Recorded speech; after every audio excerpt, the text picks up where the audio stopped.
तो news of the day में हम देखते हैं एक केस के बारे में, जो है केस ये है कि क्या माँ को अपने 26 वीक की प्रेगनेंसी को अबॉर्ट करने का हक है या नहीं है। तो डिवीज़न बेंच जो था, जो इस मामले को सुन रहा है, उसमें 2 वुमेन जजेस थी, ठीक है।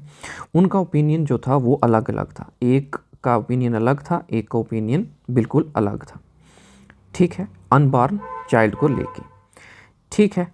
एक कॉमन ग्राउंड पे क्योंकि डिसीजन नहीं आ सका, तो जस्टिस हेमा कोहली और बी नागारत्ना ने फाइनली कहा, इस केस को रेफ़र कर दिया चीफ जस्टिस ऑफ इंडिया को, ताकि 2 बेंच जज की जगह 3 जज बेंच जो है वो बनाया जाए।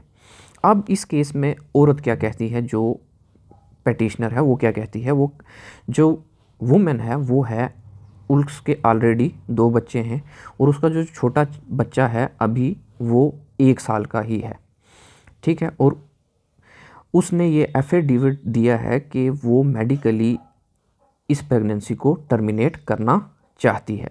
उसने बेंच को बताया कि वो मेडिकेशन ले रही है, वो दवाइयाँ खा रही है और उसकी मेंटल कंडीशन इस पोजीशन में नहीं है कि वो तीसरे बच्चे की देखभाल कर सके। वुमेन जो है वो कोर्ट में अपने हस्बैंड के साथ प्रेजेंट थी। तो सेंटर का क्या ऑब्जेक्शन है?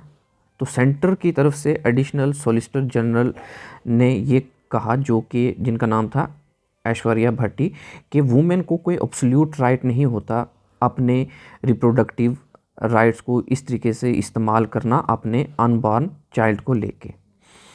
मिस भट्टी ने एक medical termination of pregnancy amendment act 2021 का हवाला दिया और कहा कि 24 वीक तक जो प्रेगनेंसी टर्मिनेट की जा सकती थी वो सिर्फ एक्सेप्शनल सर्कमस्टांसिस पे की जा सकती है, ऐसे ही किसी नॉर्मल केस में नहीं की जा सकती। उसने कहा कि मेडिकल टर्मिनेशन जो है वो नेसेसरी होती है, या तो माँ की ज़िंदगी बचानी हो या फिर कोई बहुत ही जानलेवा डिफॉर्मिटी आई हो बच्चे के अंदर। तो क्योंकि यहाँ पे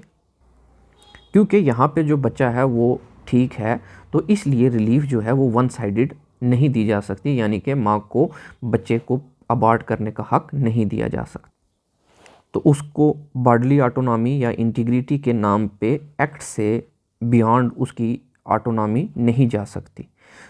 तो उसका फंडामेंटल राइट ऑफ चॉइस जो है वो कर्टेल किया जा सकता है पार्लियामेंट के द्वारा। ये मिस भट्टी के आर्ग्यूमेंट थे। फिर कोर्ट ने इस केस में एक इनिशियल डिसीजन भी लिया था, कब? अक्टूबर 9 को, और जस्टिस कोहली और नागारत्ना ने कि एक रिपोर्ट जो all India institute of medical sciences की तरफ से आई थी, और उसने अलो किया था कि वुमेन की प्रेगनेंसी को टर्मिनेट किया जाए उसकी मर्ज़ी के मुताबिक।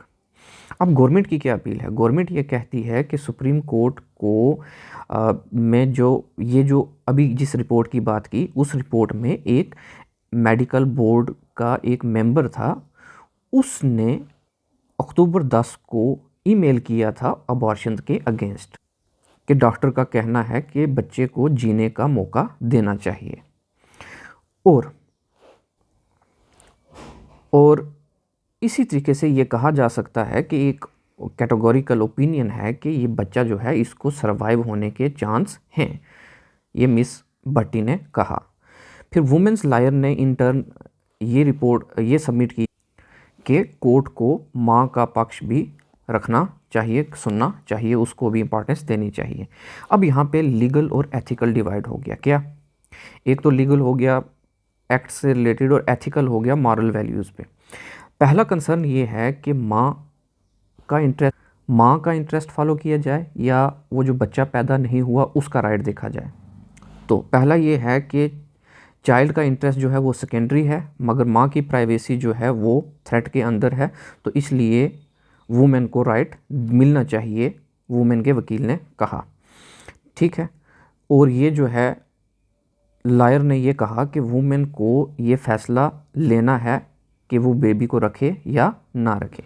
जस्टिस कोहली ने कहा कि वो गवर्नमेंट, मतलब उन्होंने गवर्नमेंट को सपोर्ट करते हुए कहा कि इस प्रेगनेंसी को टर्मिनेट नहीं किया जाना चाहिए। मगर जस्टिस नागाराथना ने डिसएग्री किया और कहा कि वुमेन के डिसीजन को रिस्पेक्ट किया जाना चाहिए। और ये वायबल बेबी बीइंग बॉर्न का केस या अनबॉर्न का केस नहीं है, और पेटिशनर की जो बात है उसके इंटरेस्ट को कंसीडर किया जाना चाहिए, उसकी सोशियो इकोनॉमिक सिचुएशन देखनी चाहिए। पहले तो वो 2 की माँ है, और तीसरा जो है वो अभी और जो सेकंड चाइल्ड है वो अभी 1 ही साल का है। और उसने साथ में मेंटल कंडीशन की भी बात की, और साथ में ये बताया कि वो मेडिकल कंडीशन जो है वो उसको प्रेगनेंसी को कंटिन्यू करने की इजाज़त नहीं देती, इसलिए माँ का डिसीज़न को रिस्पेक्ट किया जाना चाहिए। और माँ के डिसीज़न पे हमें डिसीज़न नहीं थोपना, मतलब माँ के डिसीज़न से हमें अपना डिसीज़न रिप्लेस नहीं करना चाहिए। और वो जो अक्टूबर 9 का ऑर्डर था जिसमें ये कह दिया गया था कि माँ को हक है प्रेगनेंसी को अबॉर्ट करने का, तो ये जो गवर्नमेंट की एप्लीकेशन है कि अक्टूबर 9 के ऑर्डर को जो है वो रिकॉल किया जाए, वो एप्लीकेशन जो है वो रिजेक्ट और डिसमिस की जानी चाहिए। तो अब आप क्या सोचते हैं कि इसमें ज़्यादा राइट किसका बनता है?